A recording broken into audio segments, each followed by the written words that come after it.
En quelques mots, Monsieur le Président, 45 000 forces de l'ordre ont été mobilisées. L'intégralité, je l'ai dit, des forces du ministère de l'Intérieur, avec votre travail des services de renseignement, une très bonne collaboration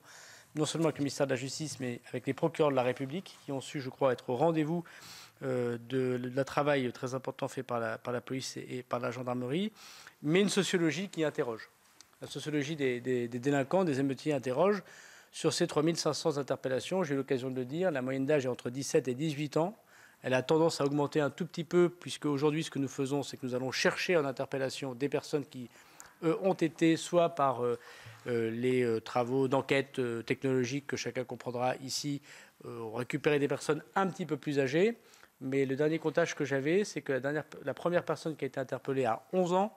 et la dernière a 59 ans. Et que s'il y a une moyenne de 17 à 18 ans pour ceux qu'on a arrêtés et qu'un tiers est mineur, vous aurez donc compris que les mineurs que nous avons interpellés sont extrêmement jeunes pour la plupart d'entre eux. Comme j'ai dit aux questions au gouvernement, Monsieur le Président, nous pouvons constater par ailleurs qu'à notre connaissance, seuls 10% des personnes que nous avons interpellées sont de nationalité non française.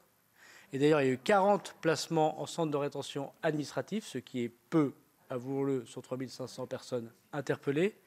Je voudrais aussi souligner que, comme je l'ai dit tout à l'heure, à ma connaissance, 60% des personnes que nous avons interpellées n'ont pas de casier judiciaire et ne sont pas connues des services de police.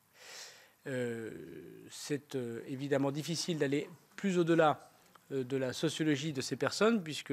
après les interpellations, ces personnes sont entrées dans un fichier qui s'appelle Casiopé, qui est un fichier judiciaire, et il appartient sans doute à Monsieur le garde des Sceaux donner des informations dans quelques jours, parce que je crois que c'est un peu trop tôt pour qu'il puisse le faire, sur la composition exacte des personnes, pour que nous comprenions leur origine géographique et les motivations éventuelles qui les ont amenés à commettre ces méfaits.